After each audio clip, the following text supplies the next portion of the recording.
రోజుకో మలుపు తిరుగుతూ పోలీసులను ముప్పు తిప్పలు పెడుతున్న ఫోన్ ట్యాపింగ్ కేసులో ఈడీ రంగంలోకి దిగనున్నట్లు తెలుస్తోంది. రాధాకిషన్ రావు స్టేట్మెంట్ ఆధారంగా ఈడీ అధికారులు దర్యాప్తు చేయనున్నారు. గత ఎన్నికల్లో బీఆర్ఎస్ పార్టీ డబ్బులు పోలీస్ వాహనాల్లో తరలించారంటూ రాధాకిషన్ రావు స్టేట్మెంట్ ఇచ్చారు. హవాలా మార్గంలో తరలింపుపై ఈడీ ఆరా తీయనుంది. రాధాకిషన్ రావు పోలీస్ వాహనాలు ఎన్ని కోట్లు తరలించారు అనే వివరాలను దర్యాప్తు బృందాన్ని ఈడీ అధికారులు అడిగి తెలుసుకోనున్నారు.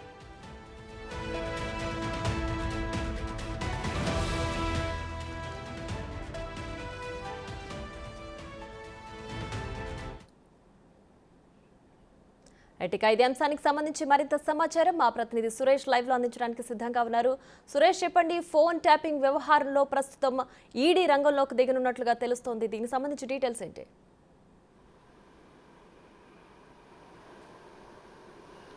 ఫోన్ ట్యాపింగ్ వ్యవహారంలో రాధాకిషన్ అటువంటి టాస్క్ ఫోర్స్ ఓఎస్డీగా పనిచేసి రాజీనామా చేసిన రాధాకిషన్కి సంబంధించి స్టేట్మెంట్ చాలా కీలకంగా మారబోతుంది. ఎందుకంటే ఆయన బీఆర్ఎస్ పార్టీకి సంబంధించిన డబ్బులన్నీ కూడా ఎలక్షన్ సమయంలో టాస్క్ ఫోర్స్ వాహనాలలోనే తరలించారని చెప్పేసి ఆయన స్టేట్మెంట్ ఇవ్వడం జరిగింది. రిమాండ్ రిపోర్ట్లో కూడా అధికారులు పేర్కొన్నారు. కాబట్టి అసలు ఎన్ని డబ్బులు వాహనాలలో తరలించారు, కోట్ల రూపాయలు ఏ నియోజకవర్గానికి ఎంత డబ్బులు వాహనాల్లో తరలించారనే పూర్తి డీటెయిల్స్ అన్నీ కూడా రాధాకిషన్ వద్ద ఉన్నాయి. కాబట్టి ఇప్పుడు ఈడీ కూడా హవాలా రూపంలో ఇవన్నీ పార్టీ ఫండ్ తరలినట్టు తెలుస్తుంది. కాబట్టి ఈడీ రంగంలోకి దిగి దీనికి సంబంధించి సుమోటోగా కేసు నమోదు చేసి విచారణ చేయబోతున్నట్టు తెలుస్తుంది. ఇక పెద్ద మొత్తంలో వ్యాపారులను కూడా బెదిరింపులకు పాల్పడి నగదును కూడా దోచుకున్నారని చెప్పేసి ఆరోపణలు ఉన్నాయి. కాబట్టి ఎంతమంది వ్యాపారులని బెదిరించారు వాళ్ళ లిస్ట్ అంతా కూడా దర్యాప్తు బృందం నుంచి ఈడీ సేకరించబోతుంది. ఎందుకంటే కోట్ల రూపాయలు, అసలు వందల కోట్ల రూపాయలని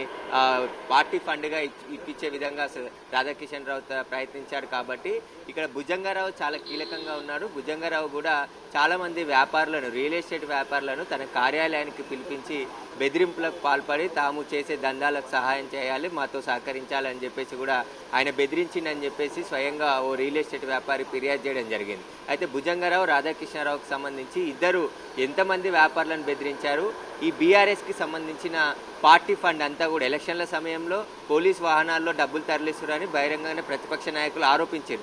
అదే ఇప్పుడు వాస్తవం అయింది. కాబట్టి ఎన్ని కోట్లు తరలించారు, ఎవరెవరి దగ్గర డబ్బులు తీసుకున్నారు, ఈ డబ్బులన్నీ ఎక్కడి నుండి వచ్చాయి, ఏ నియోజకవర్గానికి ఎన్ని కోట్లు తరలించారు, వీటన్నిటిపైన కూడా ఈడీ కేసు నమోదు చేసి దర్యాప్తు చేయబోతున్నట్టు తెలుస్తుంది. ఎందుకంటే ఆ హవాలా రూపంలోనే పెద్ద మొత్తంలో మనీ లాండరింగ్ జరిగి ఉంటుందని చెప్పేసి కూడా గుర్తిస్తున్నారు. దీనికి సంబంధించి ఈడీ రంగంలోకి దిగితే మరింత మంది పేర్లు బయటికి వచ్చే అవకాశం ఉంది. రియల్ ఎస్టేట్ వ్యాపారులకు సంబంధించిన వివరాలు కూడా ఇప్పటికే దర్యాప్తు బృందం సేకరించింది. కాబట్టి వారిని కూడా విచారించి అసలు కోట్ల రూపాయల డబ్బులు ఎందుకు ఇవ్వాల్సి వచ్చింది, ఎవరి ఒత్తిడి మేరకు ఇచ్చారు, అవి ఎక్కడి నుండి వచ్చాయి అసలు అనే దానిపైన ఈడీ దృష్టి సారించబోతుంది. ఇక రాధాకిషన్కి సంబంధించి ఆయనను కస్టడీకి తీసుకొని విచారిస్తే మరిన్ని విషయాలు బయటకు వచ్చే అవకాశం కనబడుతుంది.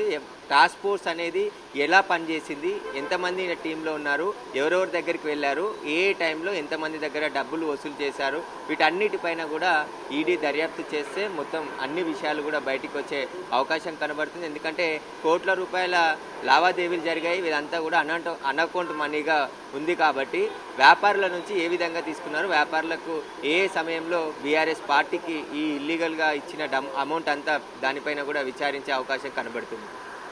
Right Suresh, thanks for the updates.